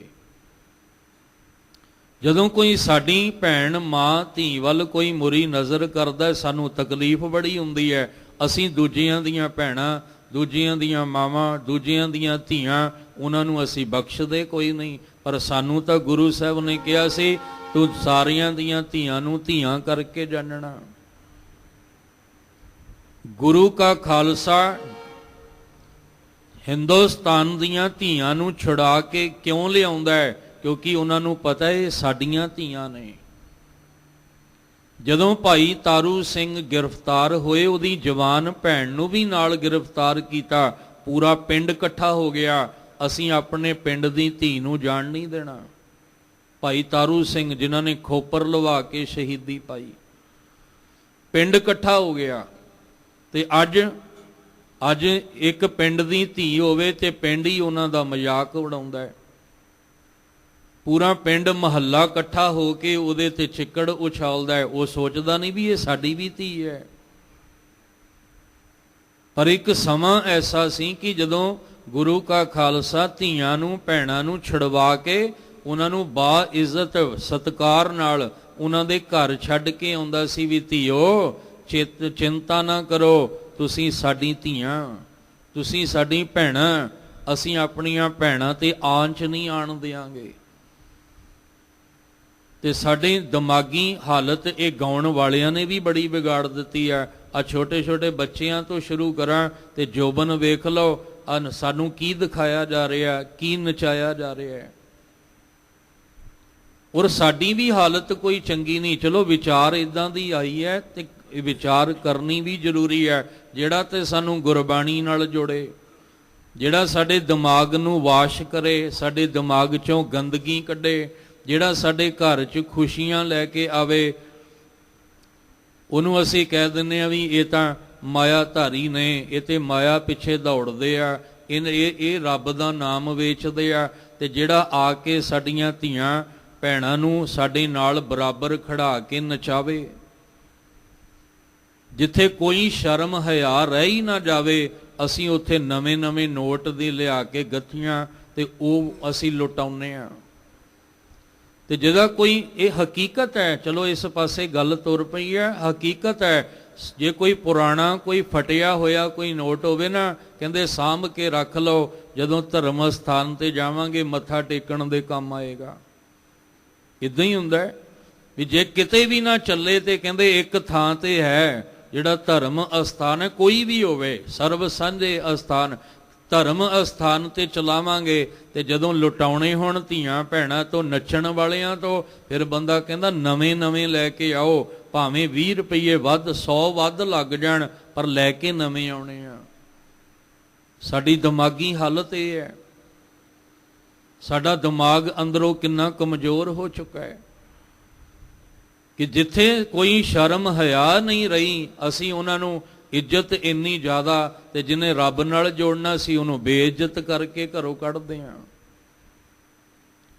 ਫਿਰ ਸਾਡੇ ਘਰਾਂ 'ਚ ਖੁਸ਼ੀਆਂ ਕਿੱਥੋਂ ਆਉਣੀਆਂ ਨੇ? ਸਾਨੂੰ ਤਾਂ ਮਹਾਰਾਜ ਨੇ ਭਰੋਸਾ ਦਿਵਾਇਆ ਸੀ, ਤੂੰ ਚਿੰਤਾ ਨਾ ਕਰ, ਉਠਤ ਸੁਖੀਆ ਬੈਠਤ ਸੁਖੀਆ, ਭਉ ਨਹੀਂ ਲਾਗੈ ਜਾਂ ਐਸੇ ਬੁਝੀਆ, ਰਾਖਾ ਏਕ ਹਮਾਰਾ ਸੁਆਮੀ, ਸਗਲ ਘਟਾਂ ਕਾ ਅੰਤਰ ਜਾਮੀ, ਸੋਏ ਅਚਿੰਤਾ ਜਾਗ ਅਚਿੰਤਾ, ਜਹਾਂ ਕਹਾਂ ਪ੍ਰਭ ਤੂੰ ਵਰਤੰਤਾ, ਘਰ ਸੁਖ ਵਸਿਆ ਬਾਹਰ ਸੁਖ ਪਾਇਆ, ਕਹੋ ਨਾਨਕ ਗੁਰ ਮੰਤਰ ਦ੍ਰਿੜਾਇਆ। ਪਰ ਹੁਣ ਕਿੱਥੇ ਆ ਉਹ ਸੁੱਖ? ਕਿਉਂਕਿ ਅਸੀਂ ਦਿਮਾਗੀ ਹਾਲਤ ਸਾਡੀ ਆ ਹੋ ਚੁੱਕੀ ਹੈ। ਅੱਜ ਸੰਸਾਰ ਦੇ ਵਿੱਚ ਜੋਬਨ ਵਿਰਲੇ ਜੋਬਨ ਵਾਲੇ ਨੇ, ਜਿਹੜੇ ਪਰ ਤਰੀਐ ਰੂਪ ਨਾ ਪੇਖੈ ਨੇਤਰ ਤੇ ਪਹਿਰਾ ਦਿੰਦੇ ਆ, ਜਿਹੜੇ ਪਰ ਬੇਟੀ ਨੂੰ ਬੇਟੀ ਜਾਣਦੇ ਆ, ਪਰ ਮਾਂ ਨੂੰ ਮਾਂ ਜਾਣਦੇ ਆ, ਪਰ ਭੈਣ ਨੂੰ ਭੈਣ ਕਰਕੇ ਜਾਣਦੇ ਆ। ਇਸ ਲਈ ਸਤਿਗੁਰੂ ਮਹਾਰਾਜ ਸੱਚੇ ਪਾਤਸ਼ਾਹ ਜੀ ਦੀ ਬਾਣੀ ਵਿੱਚ ਭਗਤ ਬੇਣੀ ਜੀ ਕਹਿੰਦੇ ਆ, ਹੁਣ ਜੋਬਨ ਆ ਗਿਆ, ਤਰਨ ਤੇਜ, ਜਵਾਨੀ ਦਾ ਪਹਿਰਾ ਤੇਜ ਹੋ ਗਿਆ, ਪਰ ਤਰਿਐ ਮੁਖ ਜੋ ਹੈ ਪਰਾਈ ਇਸਤਰੀਆਂ ਦੇ ਮੁਖ ਤੱਕਦਾ ਰਹਿੰਦਾ ਹੈ, ਪਰਾਏ ਰੂਪ ਤੱਕਦਾ ਰਹਿੰਦਾ ਹੈ, ਐਸਾ ਰੂਪ ਤੱਕਦਾ ਹੈ, ਇੱਕ ਦਿਨ ਫਿਰ ਦਿਮਾਗ ਤੇ ਪ੍ਰੈਸ਼ਰ ਇੰਨਾ ਬਣ ਜਾਂਦਾ ਹੈ, ਸਰ ਅਪਸਰ ਨਾ ਪਛਾਣਿਆ, ਫਿਰ ਚੰਗਾ ਮੰਦਾ ਕੁਛ ਨਹੀਂ ਪਛਾਣਿਆ। ਪਰ ਮੁਖ ਤੱਕਦਿਆਂ ਦਿਮਾਗ ਤੇ ਪ੍ਰੈਸ਼ਰ ਪੈ ਗਿਆ, ਇੰਨਾ ਜ਼ਿਆਦਾ ਪ੍ਰੈਸ਼ਰ ਪੈ ਗਿਆ ਉਹਨੂੰ ਇੰਜਾਮ ਦੇਣ ਵਾਸਤੇ, ਪਰ ਸਰ ਅਪਸਰ ਕੁਛ ਵੀ ਮੰਦਾ ਚੰਗਾ ਕੁਛ ਨਾ ਪਛਾਣਿਆ, ਬਸ ਇੰਜਾਮ ਦੇ ਦਿੱਤਾ। ਅੱਜ ਕਿੰਨੀਆਂ ਸਾਡੀਆਂ ਭੈਣਾਂ ਨੇ ਜਿਨ੍ਹਾਂ ਦੀ ਜ਼ਿੰਦਗੀ ਤਬਾਹ ਹੋ ਚੁੱਕੀ ਹੈ। ਕਿੰਨੀਆਂ ਐਸੀਆਂ ਸਾਡੀਆਂ ਧੀਆਂ ਨੇ ਜਿਨ੍ਹਾਂ ਦੀ ਪੱਤ ਨੂੰ ਰੋਲ ਕੇ ਬਾਅਦ ਵਿੱਚ ਅੱਗ ਵਿੱਚ ਸਾੜ ਕੇ ਅੱਧ ਮੁੱਹਾਂ ਕਰ ਦਿੱਤਾ ਗਿਆ। ਕਿੰਨੀਆਂ ਐਸੀਆਂ ਸਾਡੀਆਂ ਧੀਆਂ ਨੇ ਜਿਨ੍ਹਾਂ ਨੇ ਹਜੇ ਜੋਬਨ ਨਹੀਂ ਸੀ ਵੇਖਿਆ, ਹਜੇ ਬਾਲਪਨ ਵਿੱਚ ਹੀ ਸੀ, ਪਰ ਜਿਹੜੇ ਤਰਨ ਤੇਜ ਪਰ ਤਰਿਆ ਰੂਪ ਵਾਲੇ ਸਨ, ਇਹਨਾਂ ਨੇ ਉਹ ਬਾਲ ਅਵਸਥਾ ਵੀ ਨਾ ਵੇਖਿਆ। ਛੋਟੀਆਂ ਛੋਟੀਆਂ ਸਾਡੀਆਂ ਧੀਆਂ ਦੀ ਜੋ ਹਾਲਤ ਉਹਨਾਂ ਨੇ ਕਰ ਦਿੱਤੀ ਹੈ। ਕਈਆਂ ਦੇ ਚਿਹਰਿਆਂ ਉੱਤੇ ਤੇਜ਼ਾਬ ਜਿਹੜੇ ਆ ਉਹ ਸੁੱਟ ਦਿੱਤੇ ਆ। ਸਾਰੀ ਜ਼ਿੰਦਗੀ ਉਹਨਾਂ ਦੇ ਝੋਲੀ ਵਿੱਚ ਰੋਣਾ ਪਾ ਦਿੱਤਾ, ਕਿਉਂਕਿ ਪ੍ਰੈਸ਼ਰ ਦਿਮਾਗ ਵਿੱਚ ਇੰਨਾ ਜ਼ਿਆਦਾ ਬਣ ਗਿਆ, ਇਹਨੇ ਜਾਣਿਆ ਹੀ ਨਹੀਂ ਮੈਂ ਕੀ ਕਰਨ ਲੱਗਾ ਕੀ ਨਹੀਂ ਕਰਨ ਲੱਗਾ। ਇੱਕ ਵਾਰ ਵੀ ਇਹਨੇ ਸੋਚਿਆ ਹੀ ਨਹੀਂ ਹੈ, ਕਿਉਂਕਿ ਦਿਮਾਗੀ ਹਾਲਤ ਇਹ ਹੈ ਕਿ ਬੁਰਾ ਕਰਮ ਕਰਨ ਲੱਗਿਆਂ ਨਹੀਂ ਸੋਚਿਆ ਜਾਂਦਾ। ਕੋਈ ਚੰਗਾ ਕੰਮ ਕਰਨਾ ਹੋਵੇ 20 ਵਾਰ ਸੋਚਦਾ, 20 ਵਾਰ ਉਹ ਸੋਚਦਾ, 20 ਜਣਿਆਂ ਕੋਲੋਂ ਸਲਾਹ ਲੈਂਦਾ, ਤੇ ਬੁਰੇ ਕੰਮ ਕੋ ਊਠ ਖਲੋਇਆ। ਬੁਰਾ ਕੰਮ ਕਰਨ ਲੱਗਿਆ ਨਾ ਸੋਚਿਆ, ਨਾ ਸਲਾਹ ਮਸ਼ਵਰਾ ਕਿਸੇ ਤੋਂ ਲਈ, ਬਸ ਬੁਰੇ ਕੰਮ ਲਈ ਤੁਰ ਪਿਆ, ਕਿਉਂਕਿ ਦਿਮਾਗ ਤੇ ਪ੍ਰੈਸ਼ਰ ਇੰਨਾ ਜ਼ਿਆਦਾ ਸੀ ਬੁਰਾਈ ਦਾ। बुरे काम को ऊठ खलोया, नाम की वेला पै पै सोया। गुरु पातशाह किरपा करन, तरन तेज पर तरिया मुख जो है। पराए मुख नूं तकदा तकदा एक दिन दिमागी हालत ऐसी हो जाती है, सर अपसर न पछाणिया। उन्हें चंगा मंदा कुछ भी नहीं जानिया कि जो मैं करन लगा ये चंगा है कि माड़ा है, कुछ भी नहीं उन्हें जानिया। उन्मत काम महा बिख भूलै, पाप पुण्य न पछाणिया। कहंदे इहदे मन विच काम वाशनावां दा जोर इन्ना ज़्यादा पै गया, प्रैशर इन्ना ज़्यादा इहदे अंदर पै गया, क्योंकि कुमत सी ना, भैड़ी मत। मत ने मन नूं जिहड़ा मैसेज ही इदां दा दिता, मत ने हलूणा ही इदां दा मन नूं दिता। मन ने पाप पुण्य भी नहीं विचारिया कि मैं पाप करन लगा कि पुण्य करन लगा। बस वो जिहड़ा काम दे विच गरसिया सी, काम दे मां नूं सिहारी है काम विच, जिहड़ा काम वाशनावां विच गरसिया होया सी, महा बिख महा बहुत वड्डा एक जहर अंदर जिहड़ी विकारां दी इकट्ठी होई पई सी, भुल गया सब कुछ। उस जहर ने भुला के रख दिता। संसार दे विच फिर एक बेनती करां, जिस गुरु दे चरनां विच आपां जुड़े आ ना, आप मुकत है ते सानू भी विकारां तो मुकत करदा है। ऐसे गुर को बल बल जाइए आप मुकत, मोहे तारे है तां सच। दुनिया दे सामने भी सब कुछ है, समझण समझाउण दी लोड़ नहीं। इत्थे छोटी जही बच्ची भी आके गुरु ग्रंथ साहिब महाराज दी हजूरी च बैठ के पाठ करके जाए ते कोई कुछ नहीं, वो कहेगा ये महान है बच्ची जिहड़ी गुरु ग्रंथ साहिब दी हजूरी च बैठ के पाठ करके आई है। कोई नौजवान साडी भैन, कोई साडी धी गुरु साहिब दी हजूरी विच पाठ करके आवे ते असीं उहनूं महान कवांगे। पर जिहड़े आ तुसीं अधूरे गुरु बना के उन्हां दे अडंबर जिहड़े रचे होए आ, उत्थे जदों साडीआं धीआं भैणां जांदियां ते उत्थे सेफ नहीं, उत्थे उन्हां दी इज्जत, उत्थे उन्हां दी पत सेफ नहीं है। उत्थे जो कुछ समाज विच हुंदा है वो दसन दसाउण दी लोड़ नहीं है। पर फिर भी साडी अकल ते पड़दे पए होए आ, असीं आप भी उत्थे जाने आ, धीआं भैणां भी असीं उत्थे ले जाने आ।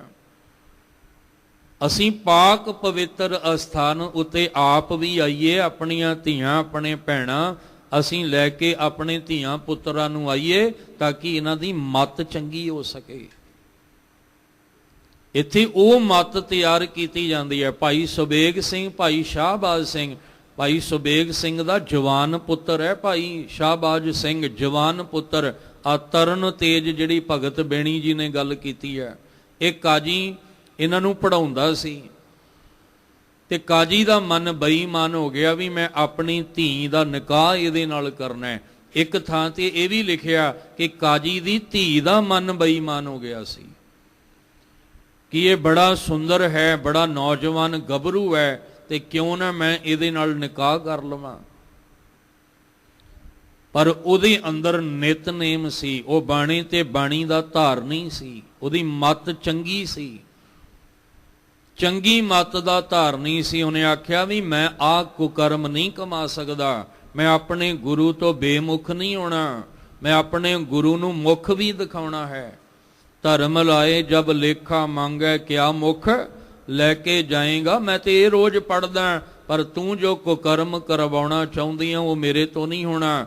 ਫਿਰ ਕੀ ਹੋਇਆ, ਉਹਨੇ ਫਿਰ ਤੌਮਤ ਲਾ ਦਿੱਤੀ, ਫਿਰ ਐਸੀ ਤੌਮਤ ਲਾ ਦਿੱਤੀ ਕਿ ਪਿਤਾ ਪੁੱਤਰ ਦੋਵੇਂ ਬੰਦੀ ਬਣਾ ਕੇ ਚਰਖੜੀ ਤੇ ਚਾੜ ਦਿੱਤੇ।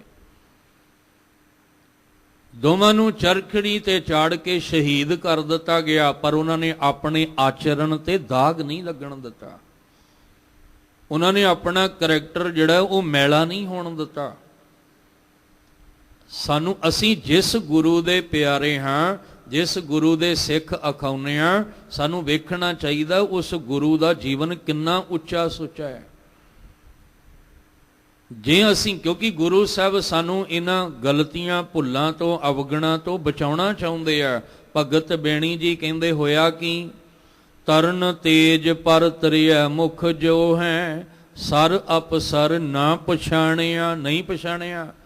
ਉਨਮਤ ਕਾਮ ਮਹਾ ਬਿਖ ਭੂਲੈ, ਮਹਾ ਜ਼ਹਿਰ ਅੰਦਰ ਜਿਹੜੀ ਕਾਮ ਵਾਸ਼ਨਾਵਾਂ ਕਰਕੇ ਬਣ ਗਈ ਸੀ ਇਹਦੇ ਅੰਦਰ, ਉਹਦੇ ਅੰਦਰ ਮਸਤ ਹੋ ਗਿਆ। ਉਨਮਤ ਦਾ ਅਰਥ ਹੈ ਮਸਤ ਹੋ ਜਾਣਾ।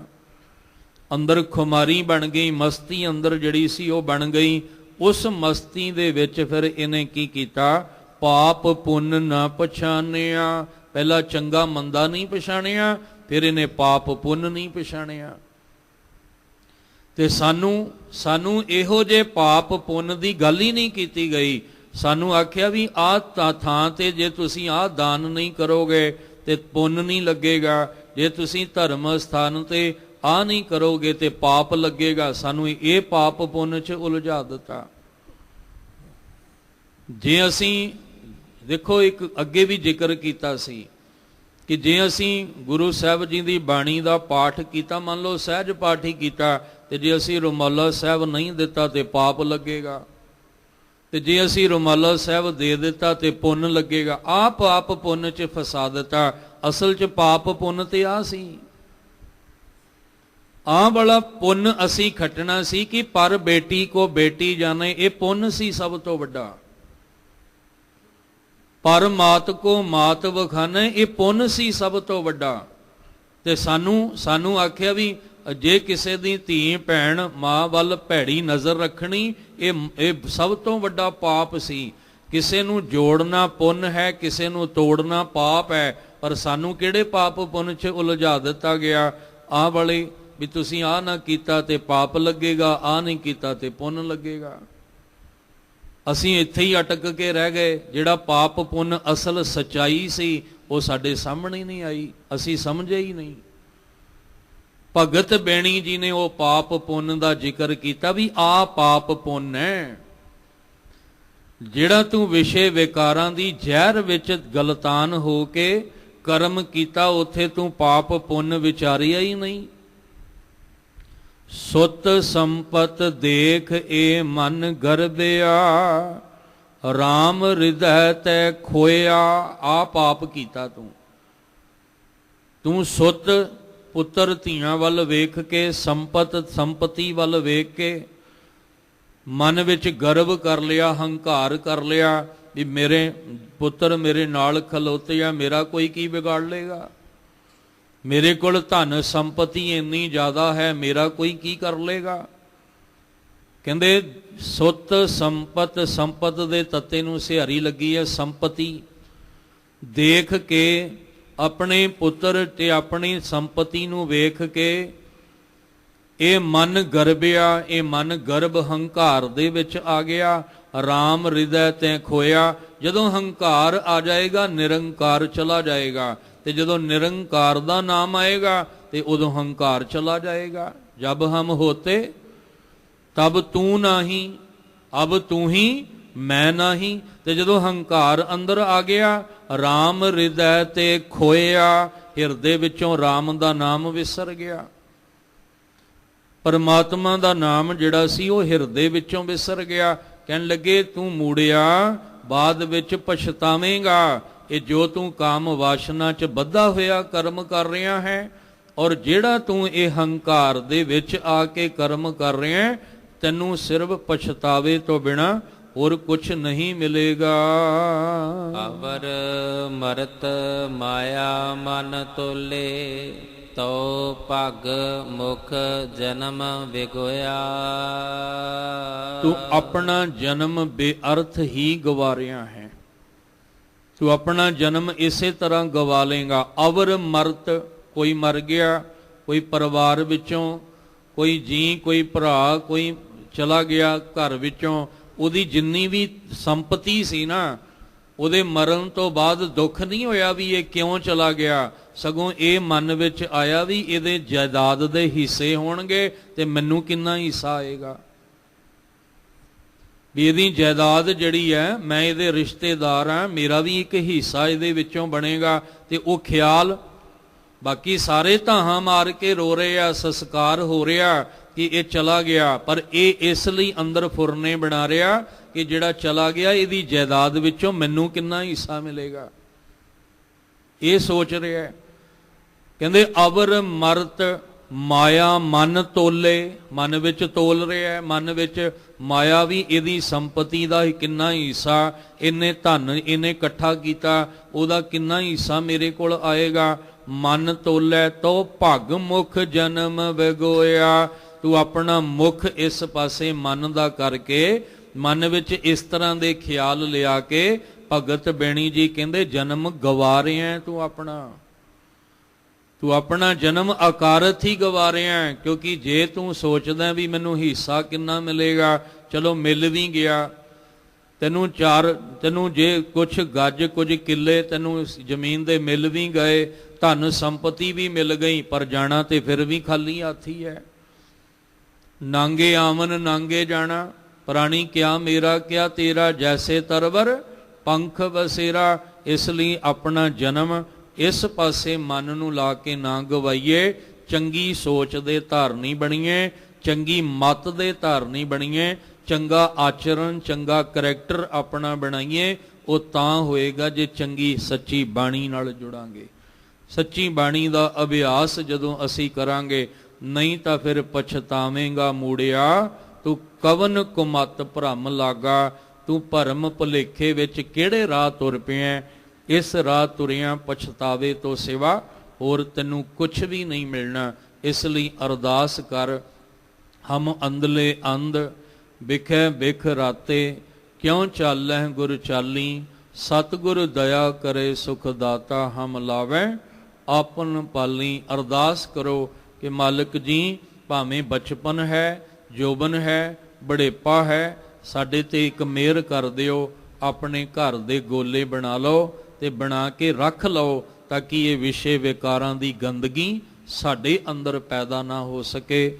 ਨਾਨਕ ਘਰ ਕੇ ਗੋਲੇ, ਨਾਨਕ ਘਰ ਕੇ ਗੋਲੇ, ਨਾਨਕ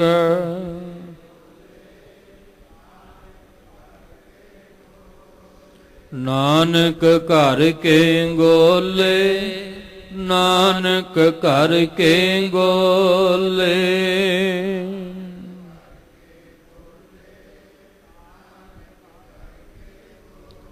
ਤੁਮਰੀ ਸ਼ਰਨ ਤੁਮਾਰੀ ਆਸਾ, ਤੁਮਰੀ ਸ਼ਰਨ ਤੁਮਾਰੀ ਆਸਾ।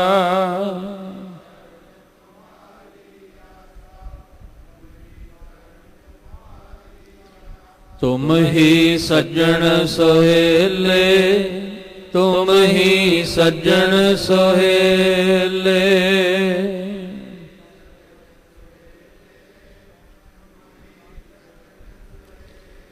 ਰਾਖੋ ਰਾਖਨ ਹਾਰ ਦਇਆਲਾ, ਰਾਖੋ ਰਾਖਣ ਹਾਰ ਦਇਆਲਾ।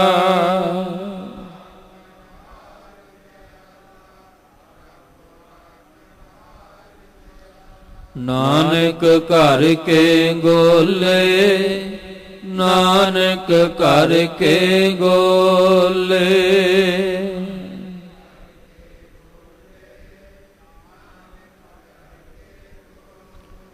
ਨਾਨਕ ਘਰ ਕੇ ਗੋਲੇ, ਨਾਨਕ ਘਰ ਕੇ ਗੋਲੇ।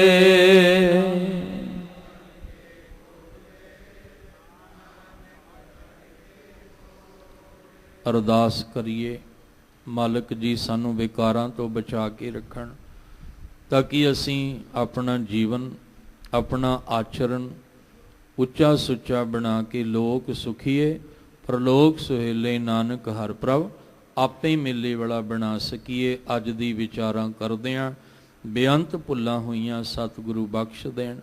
ਭਗਤ ਬੈਣੀ ਜੀ ਦੇ ਪਾਵਨ ਸ਼ਬਦ ਵਿੱਚੋਂ ਜੋ ਅੱਜ ਤੀਸਰੇ ਪਦੇ ਦੀ ਵਿਚਾਰ ਆਪ ਜੀ ਨੇ ਸਰਵਣ ਕੀਤੀ ਹੈ, ਗੁਰੂ ਪਾਤਸ਼ਾਹ ਸਾਡੇ ਮਨਾਂ ਵਿੱਚ, ਸਾਡੇ ਹਿਰਦਿਆਂ ਵਿੱਚ ਇਹ ਵਿਚਾਰ ਵਸਾ ਦੇਣ। ਇਹ ਪਾਵਨ ਬਚਨ ਆਪਣੇ ਹਿਰਦੇ ਵਿੱਚ ਵਸਾ ਲਈਏ ਜੀ। ਸੁਤ ਸੰਪਤ ਦੇਖ ਇਹ ਮਨ ਗਰਬਿਆ,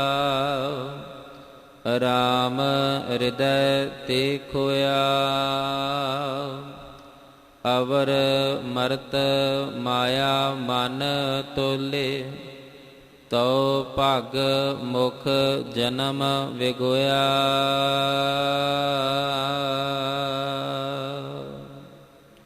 ਵਾਹਿਗੁਰੂ ਜੀ ਕਾ ਖਾਲਸਾ, ਵਾਹਿਗੁਰੂ ਜੀ ਕੀ ਫਤਿਹ।